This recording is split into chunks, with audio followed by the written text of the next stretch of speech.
Shalom Obracha Mishpacha Ekara, chers auditrices et chers auditeurs. Abordons à présent Bezrat Hashem, la paracha de cette semaine qui porte le nom de Mishpatim, les lois. Waouh! Au préalable, je voudrais donner une petite halakha très importante concernant les sharatzim. Les sharatzim, ce sont des petits animaux qui rampent sur leur ventre, hein? Jusqu'aux vers les plus petits même. Tolahat, d'accord?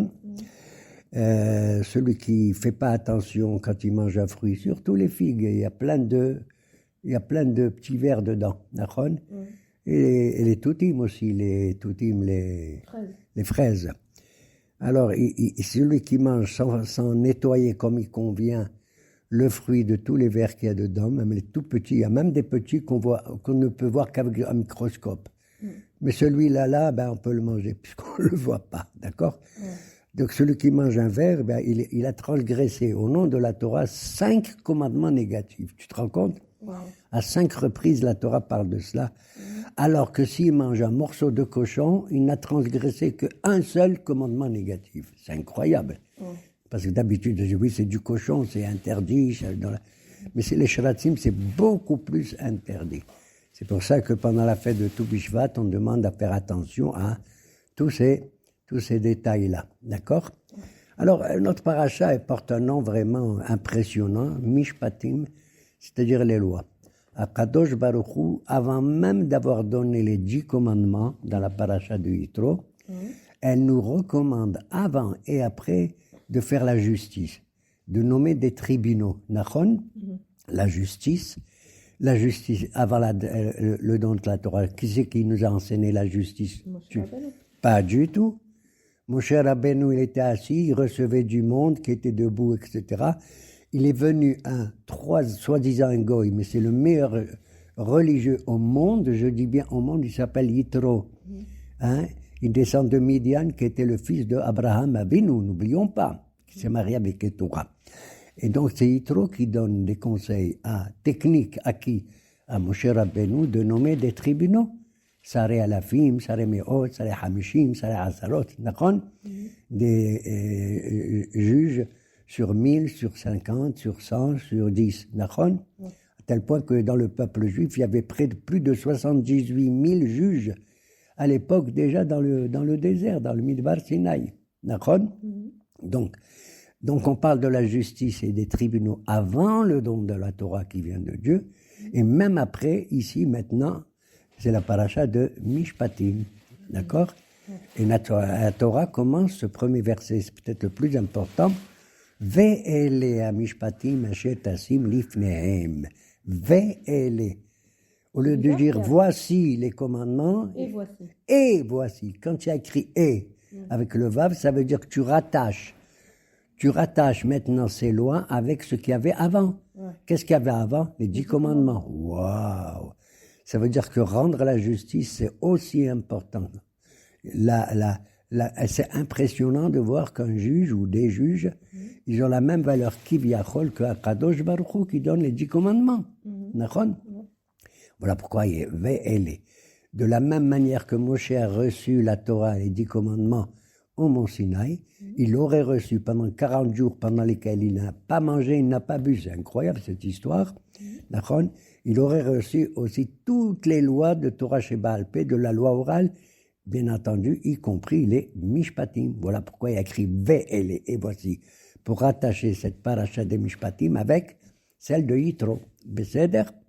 Ve'ele à Mishpatim. Mishpatim, d'où vient ce mot? Ça vient du mot shofet, les juges, d'accord?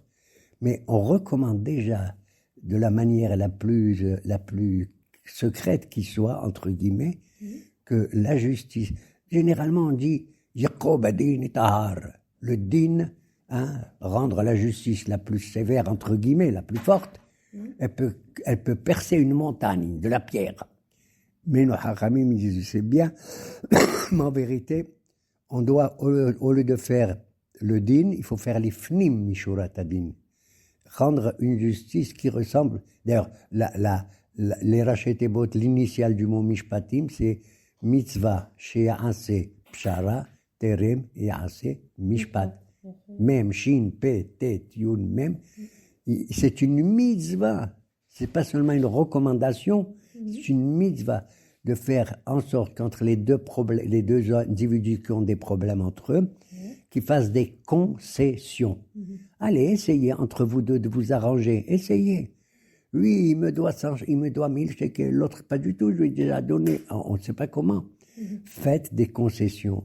C'est que chacun, on va partager en deux peut-être le problème et chacun, il sera plus ou moins content. D'accord? Mitzvah c'est pshara terem c'est mishpat. À tel point qu'il y a des hachamim qui disent que la pshara, elle est plus importante que de rendre la justice la plus stricte. Oui, il faut trouver une concession. D'ailleurs, il y a un beau pasouk là-dessus, il y en a plusieurs, mais il y en a un que j'aime beaucoup, sur la pshara, la concession. C'est quoi? Hesed ve'emet nivgashu, tzedek ve'shalom nashaku. Le hesed, c'est-à-dire la gentillesse, c'est comme Abraham. Et la vérité, c'est dur. Hesed ve'emet nivgashu, ils se rencontrent. Tu as compris? Il faut rendre une réponse à ces deux personnages qui ont des problèmes, mais en même temps trouver le milieu le plus beau entre le hesed et le emet. Emet, c'est la vérité. On ne peut pas aller contre la vérité, mais avec du hesed. Ils se sont rencontrés. Hesed ve'emet nifgashu. Tzedek ve'shalom nashaku. Beaucoup plus que ça. La justice et le shalom et la paix, même quels que soient les problèmes entre nous deux, comment il dit là-bas, nashaku. J'aime bien ce verbe. Ils se sont embrassés. Ça veut dire que chacun y trouve véritablement qu'il est content de la décision qui a été prise. Soit d'eux-mêmes, soit à travers le tribunal. D'ailleurs, nos hachamim nous conseillent à Yerushalayim, en Israël, de faire 3 sortes de tribunaux. Un tribunal qui comprend 3 juges et qui va régler les problèmes monétaires, de l'argent, etc., des dégâts qu'on commet les uns vis-à-vis des autres, d'accord? Il faut au minimum 3 juges. 3 juges, c'est des hachamim, ou c'est des gens qui appartiennent à ta tribu, etc. Il faut des juges dans chaque tribu, d'accord? Et la deuxième sorte de tribunal, c'est 23. Un tribunal de 23 juges ne peut juger que les affaires criminelles. D'accord? Barmenen, un type, il a tué un autre. Il faut savoir, est-ce qu'il a fait exprès, pas exprès, il avait cette intention ou pas. C'est énorme, 23 juges. Ah oui, parce qu'il faut qu'il y ait vraiment apprécié cette situation. C'est affreux de voir qu'un type, il a tué un autre. Alors, il faut savoir si c'était volontaire, bémézide, ou bijigaga, ou involontaire. Par exemple, un type, il est dans la forêt, il a une hache, il est en train de couper un arbre. D'accord? Pas un arbre fruitier, parce qu'on ne doit pas couper un arbre fruitier, mais un arbre qui ne donne pas des fruits. Il en a besoin pour fabriquer des tables, des chaises, tout ce que tu veux. Et la hache, elle s'est envolée, le pauvre. Elle s'est envolée, elle est tombée sur la tête d'un type qui était à 50 mètres de là. Et lui, il ne savait pas. Et cette hache, qu'est-ce qu'elle fait? Elle tue ce bonhomme, le malheureux. D'accord? Elle tue ce bonhomme. Il faut 23 il n'a pas fait exprès. Comment on doit le juger? Il n'a pas tué exprès, il n'avait pas l'intention de tuer. Donc, ce type qui, avec sa hache, a tué, on ne va pas le mettre en prison. Parce que si tu le mets en prison, il va devenir encore un voyou, plus grand voyou. D'accord? Eh bien, tu dois tout simplement lui demander d'aller se réfugier dans ce qu'on appelle Haré Amiklat, les villes de refuge. Il y en a 6 en tout, 3 à l'est du Jourdain, 3 à l'ouest du Jourdain, et il va rester là-bas, il va être accepté par les habitants. En général, les habitants des Haré Amiklat, c'était des Lévi'im. Ils vont lui parler de Torah et tout, et au bout d'un certain temps, il sera libéré. Tu as compris? Donc chez nous, d'ailleurs le premier passouk de la paracha, il dit comme ça. Quelle est la première loi? Alors là, je deviens dingue, absolument dingue. Moi, je m'attendais à ce que la première loi, c'est de parler du Shabbat, de la cacheroute, d'accord? נכון? ou du Beth Amikdash. Ve'ele hamishpatim asher tassim lifnehem. Voici les lois que tu mettras devant eux. Qu'est-ce que ça veut dire tassim?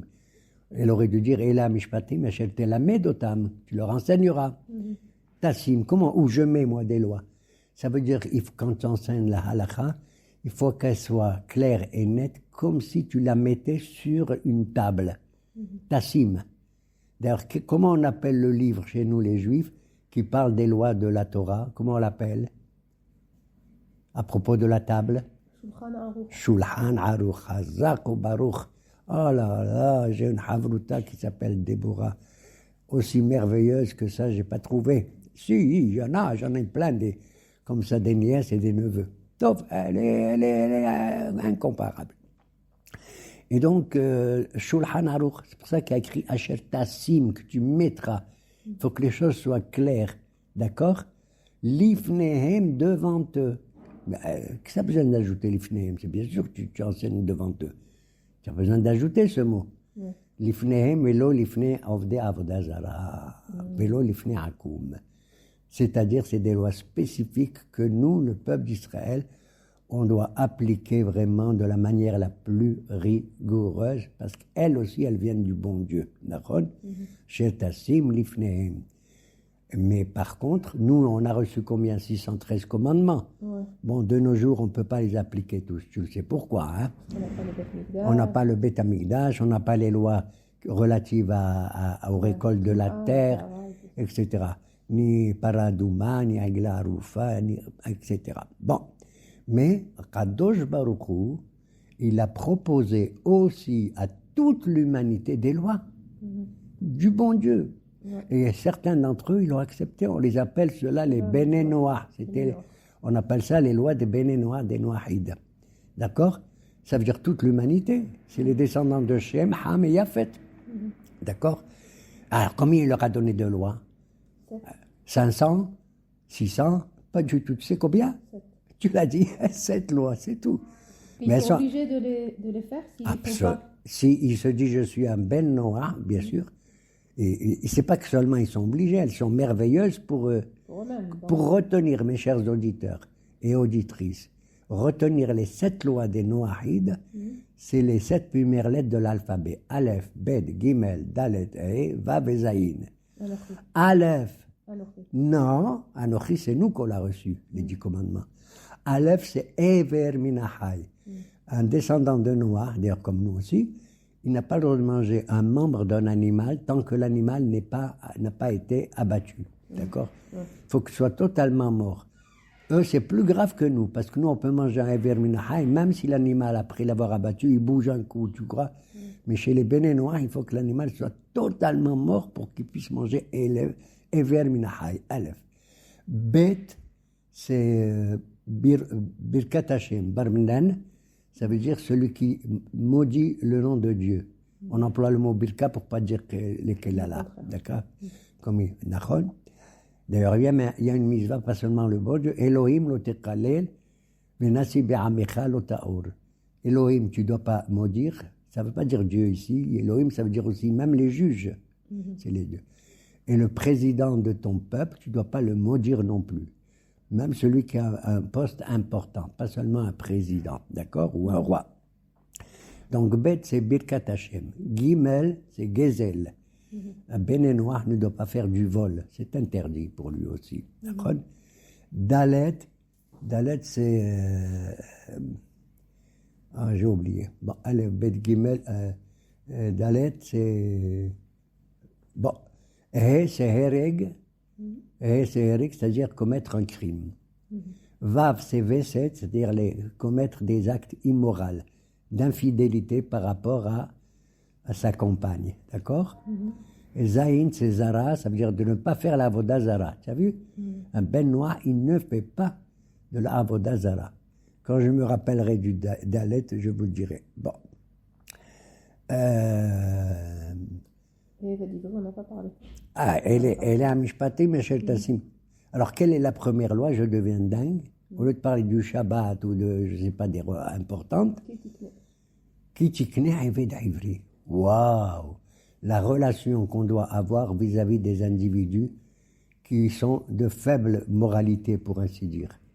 Quand tu feras l'acquisition d'un serviteur hébraïque, le mot hébraïque existait, il n'existe pas encore le mot yéhoudi, comme maintenant, d'accord?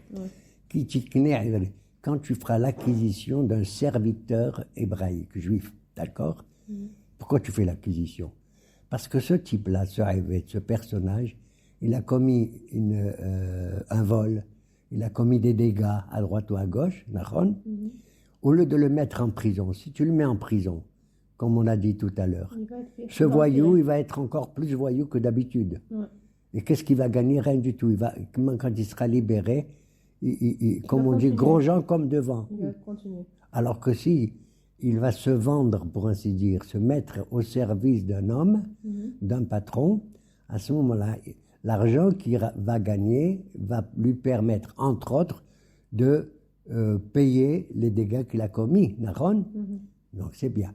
À tel point que nos maîtres, ils nous disent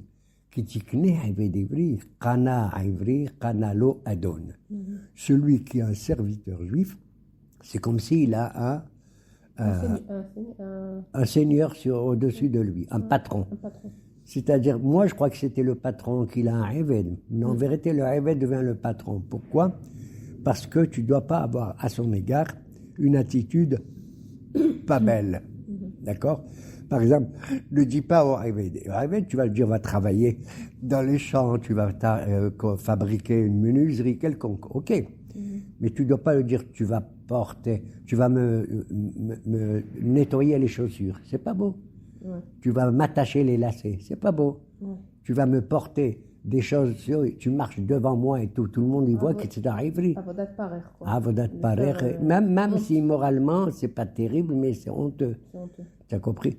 Je veux aller au mikvé, tu vas porter mes vêtements, tu vas porter. Non. Kanalo evet, kanalo adon.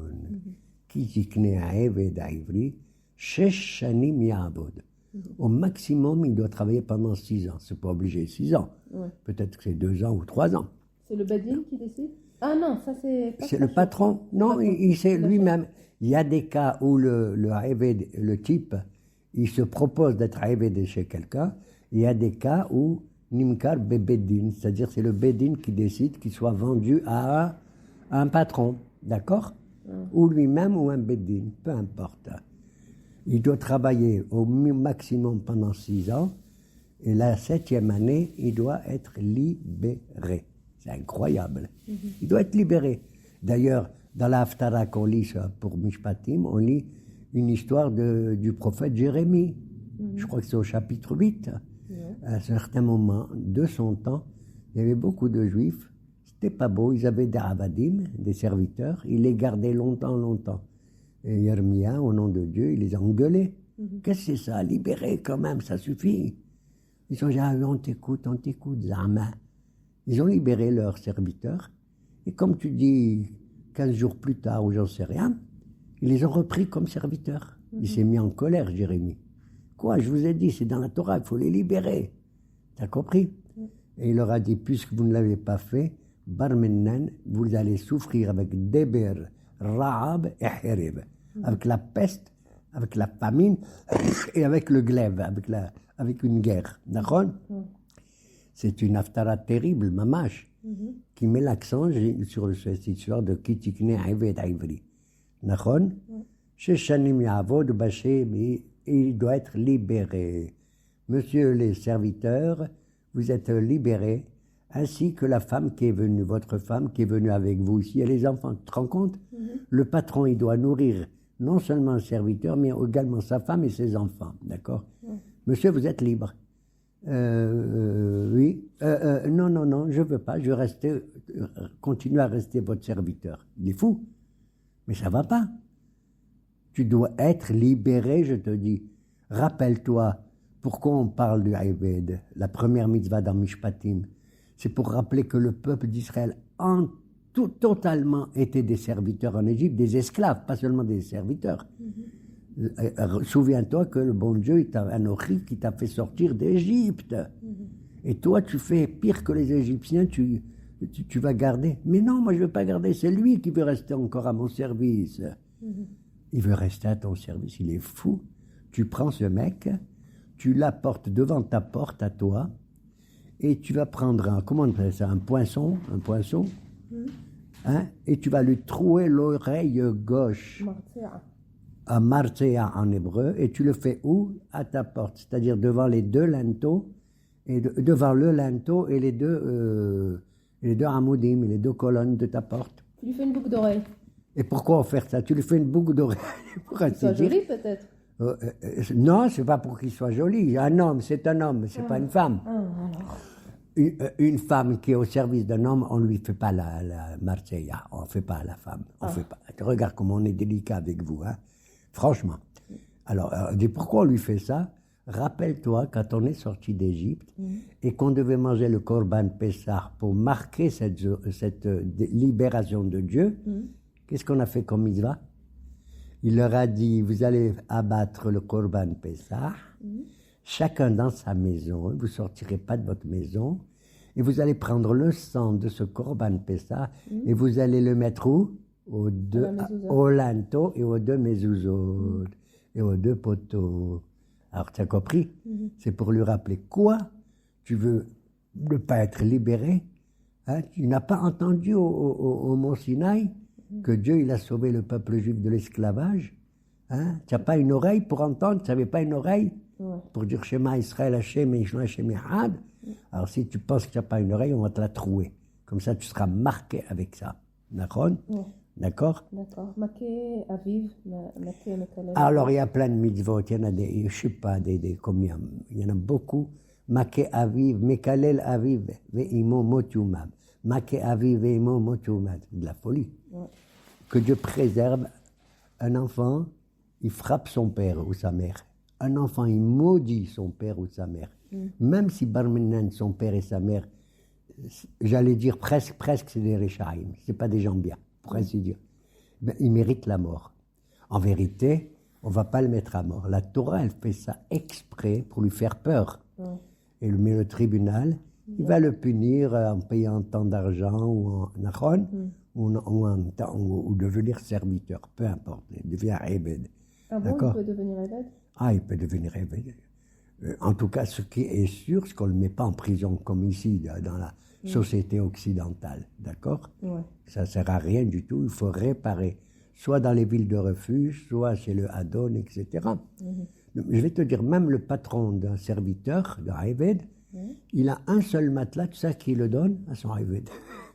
Il a un seul coussin à qui le donne à son Eved. C'est incroyable. Regarde cette Torah, comme elle est merveilleuse. D'ailleurs, il y a un Tachataïn aussi. Ben, c'est la loi du talion. Alors la Torah te dit attention, si un patron il blesse l'œil de son serviteur ou bien la dent, d'ailleurs c'est aussi d'autres organes, hein, il doit le libérer. Aïn tahat aïn, shen tahat shen. Mais si moi, Barminan, si quelqu'un il blesse l'œil d'un autre, je ne parle pas du patron là maintenant, ou la dent d'un autre, eh ben, il faut que tu lui crèves l'œil. Il a crevé l'œil d'un type, il faut lui crever l'œil. Il a cassé la dent d'un type, il faut lui casser la dent. Qui c'est qui dit ça? C'est la Torah chez Birtav. C'est pour faire peur. La loi écrite, Les Karaïm, ils faisaient ça. Ils faisaient ça, ceux qui croyaient uniquement dans Torah chez Birtav. Mais nous, on a les deux. Torah chez Birtav et Torah chez Baal Pé. Et nos Hachamim, ils disent non, on ne va pas lui crever l'œil. Comment tu peux évoluer? Tu vas essayer d'évaluer quelle est la valeur de l'œil, quelle est la valeur de la dent. En fonction de chacun, et il va payer. Donc, en vérité, comme on a dit, Hesed ve'emet, Tzedek ve'shalom, c'est Torah chez Birtav et Torah chez Baal Pé. Torah chez Birtav, elle est incroyable, elle est dure pour ainsi dire. C'est Kobaddin et Tahar. Mais Torah chez Baal Pé, le Hakadosh Baruch Hu nous a donné le droit d'interpréter les lois qu'il nous a données. Tu comprends? Il y a d'un côté le Hesed et de l'autre côté le Emet. Et trouver le juste milieu entre ceci et cela. Et il y avait Aftemet à guerre, il y a Ah, c'est une loi essentielle qui revient. Tu te rends compte? Non, la Torah a dit Ve'afta l'ereacha kamocha ni Hashem. Une seule fois, tu dois apprécier ton prochain comme toi-même, je suis l'Éternel. Donc, c'est-à-dire, mais concernant un étranger, un type, il n'est pas de ton pays, il est là, un étranger. Il ne s'agit pas d'un converti. Hein. Quand on dit guerre, ça veut dire aussi un étranger. Ouais, comme 13 fois. Comme qui? Par exemple, on a des Thaïlandais en Israël aujourd'hui. Voilà, des Thaïlandais, des Philippins. Chinois, tout ça qui travaillent. Ouais. Eh bien, incroyable. Dans les autres pays, on les déteste. Mais nous, on ne doit pas les détester. Il y a écrit pas une fois, mais 13 fois, Va'ahavten et ta guerre. Vous devez aimer l'étranger. Parce qu'il se sent mal à l'aise là où il est. Il faut qu'il sente qu'on est un peuple. Higeraïtem Beret Mitzrayim. Car vous étiez des étrangers, car nous-mêmes, nous étions des étrangers en Égypte. Alors, 13 fois, Va'ahavten et ta guerre. Encore, l'autoné ta guerre. Tu ne dois pas lui dire, dites donc, vous le Chinois, vous le Thaïlandais, tu te permets de me parler comme ça? Souviens-toi, tu n'es qu'un simple Thaïlandais, d'où tu viens. Vous êtes des pauvres, vous êtes des foutus comme peuple. Assourd de dire ça. Comme un juif, que, par exemple, il ne faisait pas les mitzvot, et il a fait tchouva. Maintenant, il est Baal, tchouva. Faut pas lui rappeler son... Faut pas lui dire, oh, toi, ferme-la. Hein. Rappelle-toi, il y a un an, hein, tu mangeais très faim, tu faisais Atame Halel et ta Shabbat, tu profanais le Shabbat, tu faisais ci. Faut pas rappeler à quelqu'un. Ça s'appelle Onaat Devarim. Il y a Onaat Kaisef et Onaat Devarim. D'accord? Donc, il y a comme ça plein de lois qui nous reviennent.